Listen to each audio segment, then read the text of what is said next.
전두환 군부의 수요진압 작전명령 진상을 규명하라. 규명하라.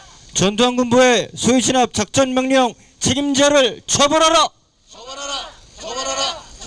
30여 년 전 사건이긴 하지만 이전 기무사 사건과 달리 이번에는 실제적으로 실행명령이 내려졌었던 진압계획이, 계엄을 통한 진압계획이 전두환 군부에 의해서 일어났다는 사실이 밝혀졌습니다.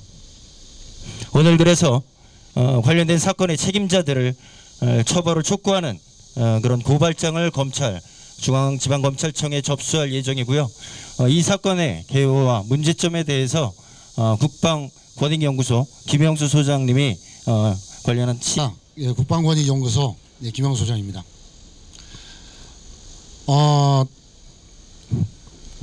저도 국가의 혜택을 받고 사관학교를 졸업했는데 사관학교 출신들이 주동이 되어서 국민들을 향해서 총뿌리를 겨누려고 했다. 나는 이 엄청난 사실에 정말 군 출신으로서 부끄럽기 짝이 없습니다. 먼저 군인이라고 하는 것은 국가 안보 그리고 국민의 생명을 지키는 걸 기본 사명으로 하고 있습니다. 그래서 어떠한 경우에도 군인은 국민을 향해서 총뿌리를 겨눌 수가 없습니다. 국민을 위해서 이 총은 오직 적을 향해서 겨누어져야 됩니다. 그런데 과거에 5.16 군사 쿠데타, 12.12 군사 쿠데타, 80년 5.18 이럴 때 국민을 향해서 총뿌리를 겨눴습니다. 그리고 1987년 민주화 운동 때도 마찬가지로 또 국민을 향해서 총뿌리를 겨누려 했습니다. 그래서 비록 과거라고 이야기하지만 국민을 향해서 총뿌리를 겨누는 이 과거는 반드시 단절되어야 하고 혹독하게 처벌을 받아야 됩니다. 그래서 그런 목적으로 국민의 한 사람으로서 이 고발을 추진하게 되었습니다. 작전 명령을 간단하게 설명을 드리겠습니다. 이 문서가 1987년 6월 19일 전두환 정권과 박희도 당시 육군 참모총장에 의해서 발의된 명령입니다. 작전명령 87-45입니다. 이게 보시면 87-45가 34개 예하부대에 전파가 됐고 명령이 내려지면 여기에 6월이라고 되어 있습니다. 6월 중에 명령을 내리겠다라는 거거든요. 6월 중으로 명령에 따라서 소요 진압작전을 실시한다 이렇게 되어 있습니다. 그런데 이 문서를 잠깐 더 보시면 비밀로 표시가 되어 있는데 실질적으로는 공식적인 비밀 문서가 아닙니다. 2017년 문서도 비밀 표시만 돼 있고 공식적인 비밀 문서가 아니었듯이, 그래서 여기 보시면 비밀로 공식적으로 등재가 되려면 이 하단부에 파기 날짜가 기록되어 있어야 됩니다. 그리고 오른쪽에 원본인지 사본인지 이런 게 분명하게 적시가 돼야 되고요. 그리고 관리번호를 등재를 해야 됩니다. 그래서 이 불법을 그들은 인식을 했던 겁니다. 그래서 공식적으로 비밀 등재를 하지 않았던 것이고요. 2017년 문서에서도 똑같이 이런 형태로 되어 있습니다. 2017년도에 기무사에서 계엄령 문건을 작성했던 자들이 87년도 이 작전명령의 계엄명령서를 참조했다라고 볼 수가 있는 겁니다. 우리 이 페이지를 보시면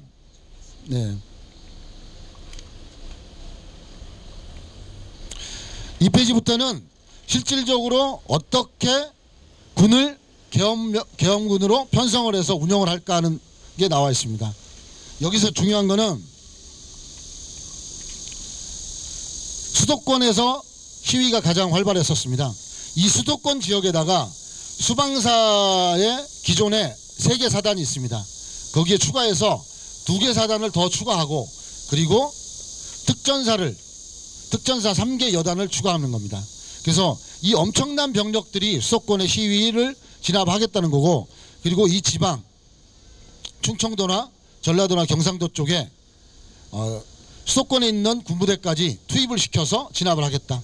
그래서 이 작전 계획을 보면 강력한 화력으로 국민들을 공포에 몰아넣어서 초기에 희위 진압을 하겠다라고 하는 것이 전체적인 계획입니다. 계엄 작전 명령에 투입되는 부대원들은 탄약을 휴대하도록 되어 있습니다. 탄약의 휴대량이 뭐냐면 대침투 작전 휴대 탄약 기준 적용입니다. 이 말은 개인당 75발의 탄약을 가지고 간다는 거고요.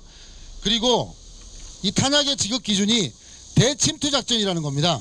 북한의 간첩이 우리나라로 침투를 했을 때 군이 대응하는 수준의 탄약을 지참하라는 겁니다. 이 말은 무슨 말이냐면 우리 국민들을 적으로 간주했다는 겁니다. 즉 간첩이 침투하는 그런 상황에 맞게 전투를 편성했다는 게 여기에 나와 있는 겁니다. 됐습니다. 이게 종합적으로 보면 이 작전명령 87-45는 이 분명하게 실행 계획입니다. 군에서 작전명령이라고 하면 실질적으로 명령사항을 수행하라는 그런 의미가 있는 것이고요.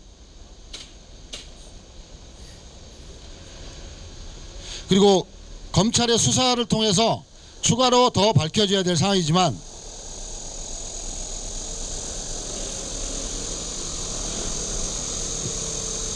실제로 작전 명령을 받은 34개 부대는 이 작전 명령대로 출동 대기 태세를 다 갖췄다라는 겁니다.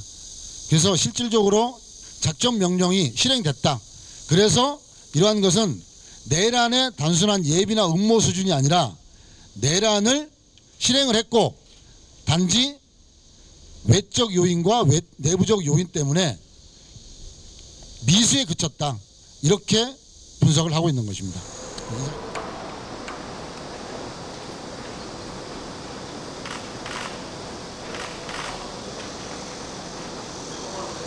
잠깐 서주세요. 헌정질서 파괴 범죄에 해당이 되고요. 그래서 명령이 시달되고 실행까지 됐다라고 보는 겁니다. 그래서 그렇다면 지금 이게 공소시효가 살아있느냐 하는 게 핵심이거든요.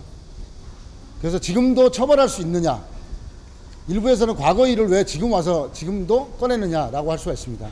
그래서 지금 왜 내란 미수죄인지 그리고 공소시효가 왜 살아있는지에 대해서는 우리 건국대학교 황도수 교수님께서 간단하게 말씀드리겠습니다. 교수님. 네. 이쪽으로 오시죠.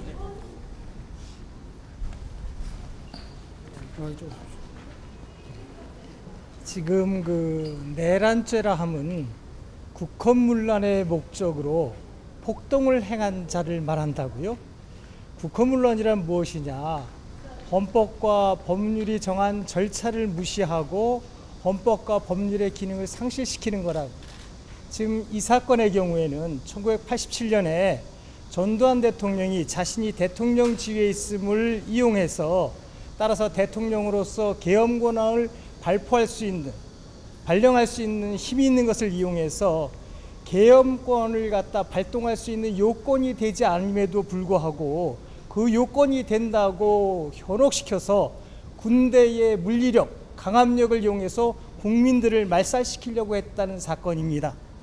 그리고 이때 계엄을 하겠다는 그 내용들을 군인의 힘을 이용한다는 것은 지금 작전명령 지금 87-4가 바로 그것을 의미하고, 여기에서 그 작전명령이 단순한 작전명령이 아니라 당시 전두환 대통령 입장에서는 1980년 5.18 민주화운동 당시에 광주의 대학살을 경험했던 사람으로서 이번에는 87년도에는 서울에서 광주 사태와 마찬가지로 광주 민주화운동을 말살시켰던 것과 마찬가지로 서울에서도 똑같은 것을 행해도 좋다라고 하는 생각에서 지금 이 계엄 이 작전명령 87-4호를 발령했다고 보는 겁니다.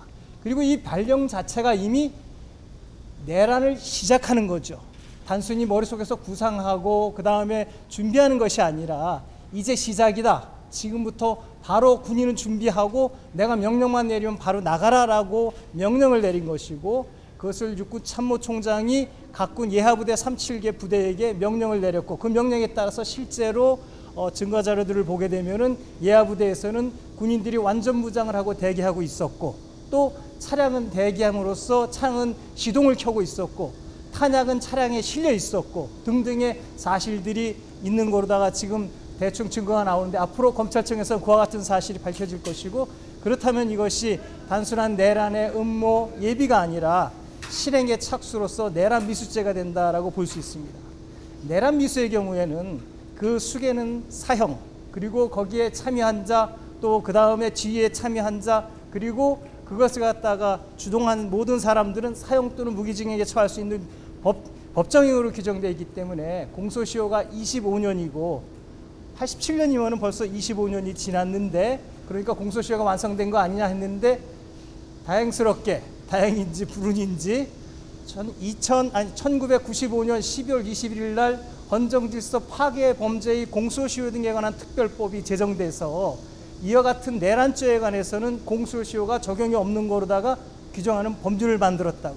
그래서 지금 현재 시점에서도 이 내란에 관한 죄는 공소시효가 적용이 되지 않는다. 지금도 처벌이 가능하다 이렇게 볼 수 있습니다. 이상입니다. 교수님 성함은?